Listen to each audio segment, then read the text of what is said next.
Curfew থাকা সত্ত্বেও রাজধানীর একাংশ বাজারগুলোতে নিয়মিতভাবে জমছে ভিড়। কোথাও নেই সামাজিক দূরত্ব এবং মাস্ক পরার বেলায়।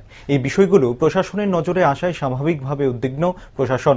রবিবার এই প্রসঙ্গে মহারাজগঞ্জ বাজারে মৎস্য ব্যবসায়ীদের সাথে এক গুরুত্বপূর্ণ বৈঠক করেন সদর মহকুমা শাসক অসীম সাহা সহ অন্যান্যরা। পরবর্তী সময়ে সংবাদ মাধ্যমের মুখোমুখি হয়ে মহকুমা শাসক জানান, সপ্তাহের শেষ দুদিন বাজারে যাতে ভিড় না জমে তার জন্যই উইকেন্ড কারফিউ জারি করা হয়েছে, কিন্তু ক্রেতারা প্রয়োজন ছাড়াই বাজারগুলোতে ঘোরাফেরা করছে, যার ফলে কোনোভাবে কারফিউ লাগু করা সম্ভব হচ্ছে না, যার ফলে সংক্রমণের আশঙ্কা থেকেই যাচ্ছে। তাই উক্ত আলোচনায় কিভাবে বাজারে ভিড়ের নিয়ন্ত্রণ করা যায় সেই বিষয়টি নিয়ে বিস্তর আলোচনা হয়েছে। পাশাপাশি তিনি সকল ক্রেতা এবং বিক্রেতাদের কাছে আবেদন জানান, সকলে যেন সরকারি নির্দেশ এবং স্বাস্থ্যবিধি মেনে চলেন সংক্রমণ প্রতিরোধ করার লক্ষ্যে।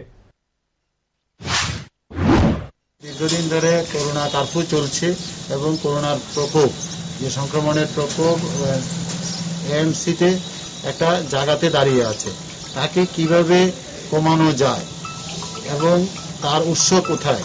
তা আমরা বিভিন্নভাবে দেখছি যে বাজারগুলিতে প্রতিনিয়ত মানুষ আসছে বাজার করার জন্য। তো সবজি বাজারটা আমরা অনেকটাই একটু ছড়িয়ে ছিটিয়ে দিতে পেরেছি, কিন্তু এখনো মাছের যে বাজার, তাতে মৎস্য ব্যবসায়ীরা চেষ্টা করছেন তাদের দ্বারা 50-50 দোকান করতেও, কিন্তু যারা খরিদ্দার তারা তো সমপরিমাণে আসছেন এবং দোকান খোলা মানে বাজারে আসছেন।